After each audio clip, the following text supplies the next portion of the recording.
አንተን እንጠብቅ። ካሜራ ማን ያመጣ ካልኝ ነው። እሺ ጓዳ ላይ እንግዲህ የምናየው እዚህ ሸክላ እቃዎች አሉ። እዚህ የምናየው ጓዳ ላይ ይሄ ምድጃ ነው፣ ቋሚ ምድጃ ነው። ቋሚ ምድጃ እዚህ አለ። ተንቀሳቃሽ ምድጃዎች እዛ ጋር ያሉትን እዛ ያሳያለሁ። ይሄ ቋሚ ምድጃ ሁሌ ምግብ ለማብሰል ለምጣድም ለማሰሮም የምንጠቀሙት ነው ማለት ነው። እዚህ ያው የምናያቸው እነዚህ የሸክላ እቃዎች ናቸው። ሸክላ እቃ እኔ ብዙውን ጊዜ ይሄ ሸክላ የሚሰሩ ሰዎች፣ ብረታ ብረት የሚሰሩ ሰዎች፣ ቆዳን የሚሰሩ ሰዎች በየቦታው አይከበሩም። እናንተ ጋር ምናልባት እንደሆነ አይታወቅም። እስኪ በዓለም ላይ የመጀመሪያው ሸክላ ሰሪ ማን ነው ታውቃለህ? እንግዲህ የእግዚአብሔርን ቃል የምናውቅ ከሆነ በቅዱስ ቃል ላይ ምን ይላል? እግዚአብሔር ሰው ከምድር አበጀው ይላል። መጀመሪያ ሸክላውን በእጁ ይዞ የሰራው ማን ነው? እግዚአብሔር ነው። የመጀመሪያ ቁርበት ፋቂ ማን ነው? አዳም ኃጢአት ሰራ። ኃጢአት ሰርቶ ራቁቱን ሰውን ተደበቀ። እግዚአብሔር መጣና አዳም አለው እኔ ራቁተን ነኝ ተደብቄአለሁ አለ። መጨረሻ ላይ ና ብሎ አዳምንም ሔዋንንም ቁርበት አዘጋጅቶ ያለበሰ እግዚአብሔር ነው። እነዚህን ሰዎች በምንንቀበት ጊዜ እኛ ማንን ነው የምንቀው? ፈጣሪ እግዚአብሔርን ነው የምንቀው። ስለዚህ በምናገኘው አጋጣሚ ወደ ለጋንጆችም እናንተም መድረክ ላይ ብታስተምሩ ብሎ መልዕክት ለማስተላለፍ ነው። እዚህ ጋር የምናየው ወላይታ ላይ መሶብ መጀመሪያ የሱነታው መሶብ ከመዘጋጀቱ በፊት በአዘቦት ቀን የሚጠቀሙት ጋይታ በሚባለው በዚህ በአዘቦት ቀን ምግብ የሚቀርብበት መሶብ ነው ማለት ነው። ደግሞ አመት በዓል ሲሆን ይሄኛው ደግሞ መሀል ላይ ዳታ በርበሬ ይደረግና መሀል ላይ በርበሬ ማድረጊያ ነው። ወጭት አለ። በዚህኛው እንደገና ይቀርባል ማለት ነው። ይሄ ተሻሽሎ ነው አሁን ዘመናዊ መሶብ ወደዚህ ለመጣ የቻለው። በሱንደዶ መስራት የጀመሩት ከዚህ በኋላ ነው። ይሄኛው ሙቾ የሚያዘጋጁበት ባህላዊ ምግብ የሚያዘጋጁት ዋዲያት ነው። ይሄኛው ደግሞ መቅረዝ ነው። ቅንዳሌ ይባላል። በዚህ መብራትን ሲያበሩ በዚህ ላይ አስቀምጦ ከሞራን በጨርቅ የጠቀለሉና እዚህ ላይ ሲያስቀምጡ ከለኮሱ በኋላ በሚገባ ሲነት ቤት ውስጥ ይነዳል ማለት ነው። ይሄ ሜልሜሎ ይባላል። ሜልሜሎ ትልቅ ጋን ነው። ይሄን ለማስቀመጥ ልብስ ለማስቀመጥ የተለያዩ ነገሮችን ለማስቀመጥ የሚጠቀሙት ነው ማለት ነው። ወደዚህ ስንመጣ የምናየው ብዙ ነገሮች አሉ።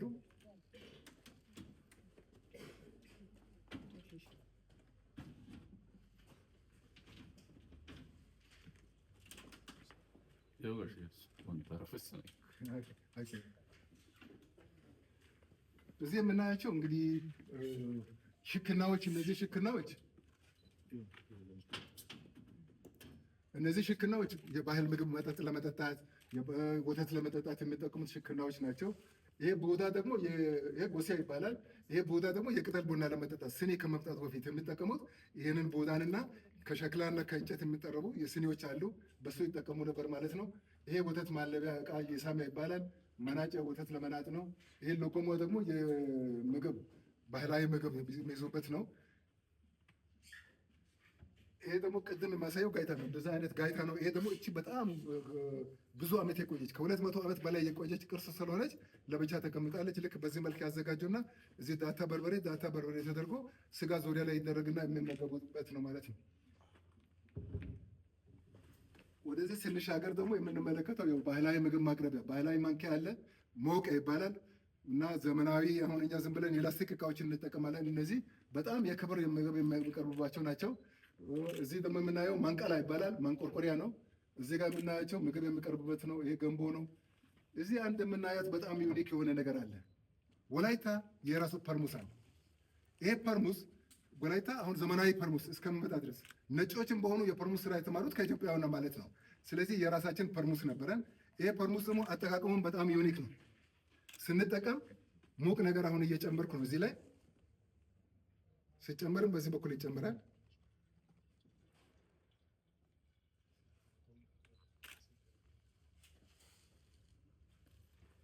ይጨመርና ይህን ስንገለብጠው አያፈስም። ሙቀት እንዳይወጣ እችን ይከድናለሁ። ጠዋት የተጨመረ ነገር ማታ እንግዳ ስመጣ ከዚህ እየተቀዳ ወይ ለአባወራ ወይ ለእንግዳ ከዚህ እየተቀዳ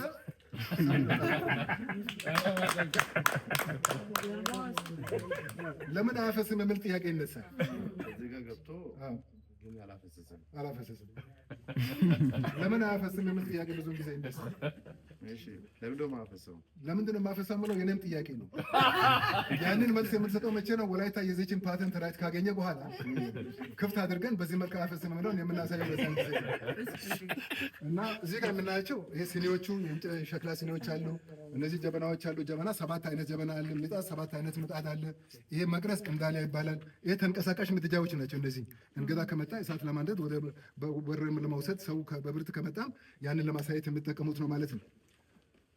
እዚህ የምናየው ያው ይሄ የእንሰት መፋቂያ ነው።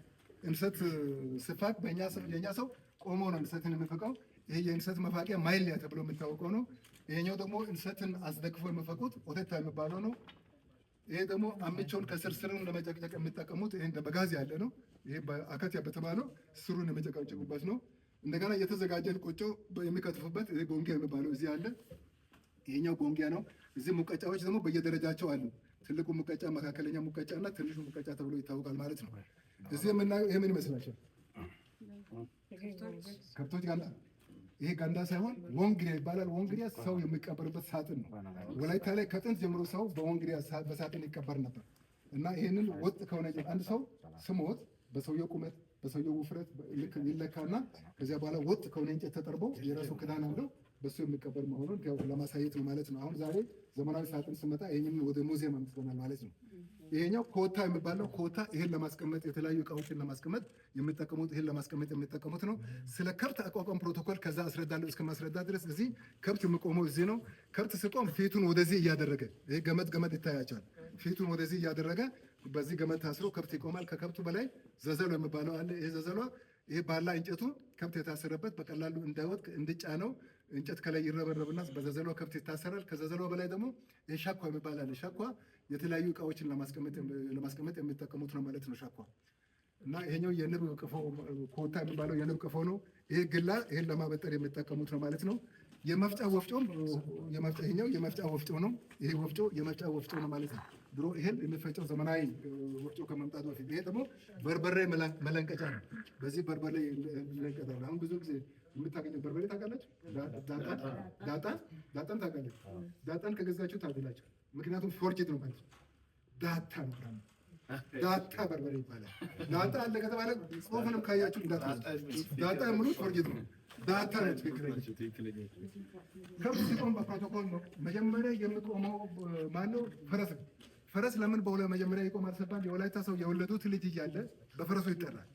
ልጁ የራሱ እያለ ፈረሱ ዳማ ከሆነ ዳማ ጎተው፣ ነጭ ከሆነ ቦታ ጎተው እየተባለ በፈረሱ ይጠራል። ፈረስ ደግሞ ከራሱ ጋር ጦር ሜዳ የሚውል ነው። እንደ ኮምፓስም የሚያገለግል ነው። እንደ ዶዘርም የሚያገለግል ነው። እንደ ኮምፓስ እንዴት ያገለግላል ሲባል ፈረስ እየረገጠ በሄደበት ቦታ ላይ በዚህ ጋር አልፏል እየተባለ የፈረስን ኮቴ ተከትለው ይሄዳሉ። እንደገና ደግሞ እንደ ዶዘር እንዴት ያገለግላል? ጥሻዎችን እየረገጠ ፈረስ ካለፈ በኋላ መንገድ እየረገጠ ካወጣ በኋላ እግረኛ ሰው ያልፋል ማለት ነው። ስለዚህ ፈረስ የሚቆመው መጀመሪያ ላይ ፈረስ ነው። ቀጥሎ በቅሎ ነው። ከዚያ የእርሻ በሬ፣ የወተት ላም፣ ወይፈን፣ ግደር፣ በግ፣ ፍየል እያለ በፕሮቶኮል ይቆማል ማለት ነው። እዚህ የምናየው የእርሻ መሳሪያዎችን ነው። የወላይታ ሰው መጀመሪያ ቅድም ከምናገረው ከዋሻ ህይወት ወጥቶ መጀመሪያ እየተጠቀመው ሹል እንጨትና ሹል ድንጋይ ነው። ከሶ ይባላል።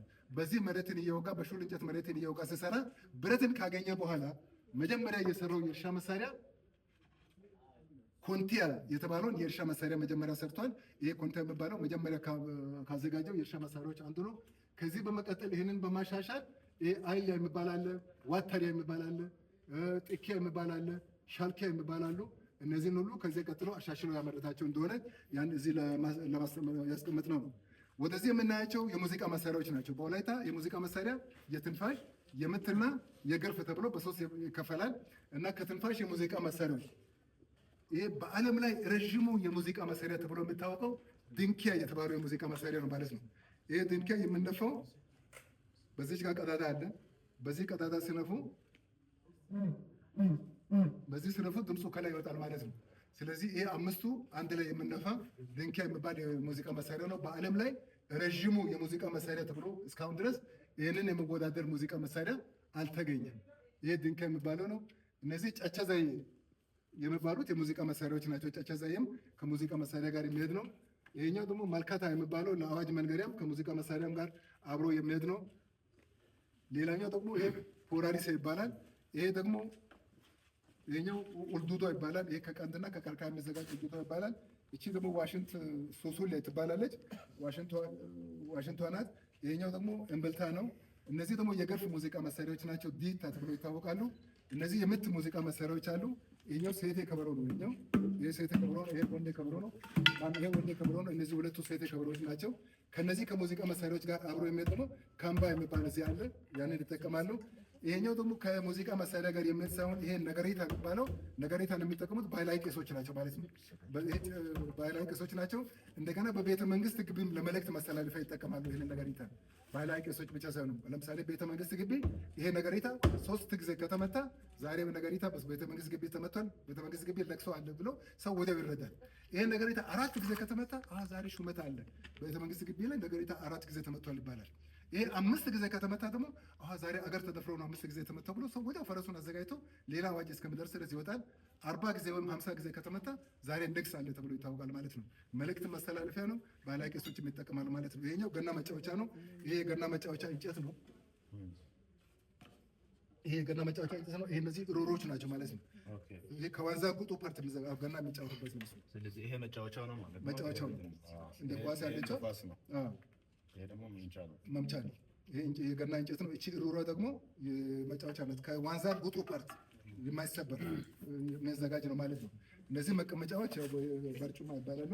እዚህ የምናያቸው በወላይታ ካሉት የቱሪስት መዳረሻ ቦታዎች የተወሰኑትን ለሰው ለማስተዋወቅ ነው እና ይሄ በምስራቅ አፍሪካ በጣም ታዋቂው አጆራ ፏፏቴ ነው ማለት ነው።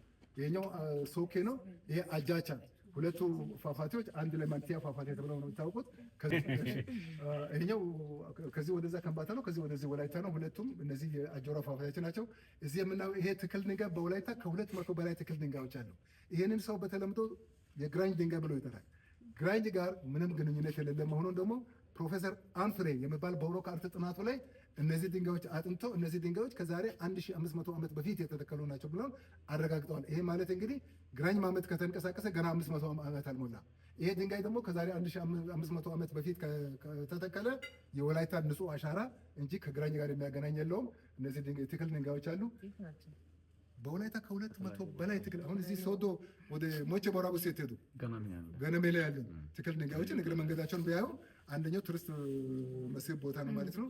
እና ይሄኛው ደግሞ አሁን ወደ አለካ ሲሄዱ አሁን ወደ አጆራ የሚሄዱ ከሆነ ወደ አጆራ ሲሄዱ ይሄ ኦሮካ አርቲካ ይሄኛው በአለት ላይ የተጻፈ ትልቅ ጽሑፍ አለ። በአለት በተዳው ላይ የተጻፈ ጽሑፍ አለ። ወላይታ ላይ ጽሑፍ ካለ የት አለ ሲባል ዋሻ ላይና አለት ላይ የተጻፈ ጽሑፎችን ማሳየት ነው። ይሄኛው ሞቼ ቦራጉ ዋሻ ነው። አሁን ቅድም የምናገረው እዚህ አርኪኦሎጂስቶች እና ጂኦሎጂስቶች በጥናትና ምርምር ላይ ያሉ። ይሄ ደግሞ ከዛሬ 40 ሺህ ዓመት በፊት የሀሩሩና ዋሻ ወፋ ወረዳ ላይ ያለ ብዙ የዋሻ ስዕሎች ያሉበት ዋሻ ነው። ይሄ ዳሞ ተራራ ነው። ዳሞ ተራራ ብዙ ታሪክን በውስጡ አቅፎ የያዘ እዚህ በከተማ ግርጌ ላይ ያለ ነው ማለት ነው። የኪንዶ ተራራ። ይሄ ደግሞ ፍለ ውሃ እዚህ ሁምቦ ላይ ካርበን እንደገና ደግሞ ፍለ ውሃዎች የተለያዩ እንትኖች አሉ። ይሄ ጦሰ ዘርጴ የእግዚአብሔር ድልድይ እግዚአብሔር ሰማይና ምድርን ሲፈጥር የድልድይ ስራን ሰው የኮንክሪት ድልድይ ስራን የተማረው ከእግዚአብሔር ነው እና ይሄ ጦሰ ዘርጴ እዚህ 29 ኪሎ ሜትር ኦፋ ወረዳ ላይ ያለ ነው ማለት ነው። እነዚህም መዳረሻዎችን ለማሳየት ነው። ይሄኛው ባህላዊ መቀመጫ ነው። ክቦም አግድምም መቀመጫ አለ ማለት ነው። ይሄን ስለደክማቸው የሚያርፉበት ነው ማለት ነው። ይሄ ደግሞ ገበጣ መጫወቻ ነው። ሰው ሲያርፍ ገበጣ መጫወቻ ነው። በዚህ ገበጣ መጫወቻ ላይ እየተጠቀመ ይጫወታሉ ማለት ነው። ይሄኛው ዛሬ ከጤና ጋር በተያያዘ አሁን የቀረ ቢሆንም ድሮ አባቶች ወይም ቤተሰብ በዚህ እንደናንተ እንግዳ ሲመጣ ቡና እስከመውጣ ድረስ እዚህ እሳትና ትንባሆ እዚህ ይደረጋል። ከዛ በኋላ በዚህ ትንባሆ ያጭሱበት። እዚህ አሁን እዚህ ቃጫ አለ፣ እዚህ ውስጥ ውሃ አለ። ሽክና ውስጥ ውሃውና ቃጫው ለምንድን ነው የተደረገው? የትንባሆን ኃይል እንዲቀንስ በዚህ ያጨሳሉ ማለት ነው። ይሄኛው ደግሞ የፈረንጆችን ፔፓ የቆየ ነው። ብዙ ዓመት የቆየ ስለሆነ የትንባሆን እንትን ሽታ አለቀቅም። ትልቅ ሽታ አለው። ይሄ ቤት የሚጠቀሙት ነው። ጎሸ ጋያ ይባላል። ይሄኛው ደግሞ አርጉቢያ ይባላል። እቺ የፈረንጆችን ፔፓ አይታችሁ እንደሆነ እሱን ትመስላለች። ፔፓቸውን የሰሩትም ከዚሁ ሰርቆ ሳይሆን አይቀርም እና ይሄኛው አርጉቢያ ይባላል። መንገድ ሲሄዱ እችን በቀላሉ ይዘው ይወጣሉ። እዚች ላይ ትንባሆና ፍም እዚህ ላይ ይደረጋል። በሚያርፉበት ቦታ ላይ በዚህ በኩል እየሳቡ ትንባሆን የሚያጨሱበት ነው። ዛሬ ከጤና ጋር ይሄ ነገር እየቀረ ስለሆነ ወደ ሙዚየም እንዲገባ እየተደረገ ነው ማለት ነው። እዚህ ጋር የምናየው ይሄ ያው ወላይታ ሰው የአገር ጥሪ በሚደርስበት ጊዜ እንዴት እንደምነሳ ያንን ለማሳየት ነው። ወደዚህ ስንመጣ እንግዲህ የምናየው ምንድነው በር ሲዘጋ አንደኛ ኮረምታና ጎርደሜታ ይባላል። ይሄ ጎርደሜታ ነው። ጎርደሜታ ሂረቆ የምትባል እቺ ክፍተት አለች። በዚች ክፍተት በር ሲዘጋና ወደ ላይ ይገባል።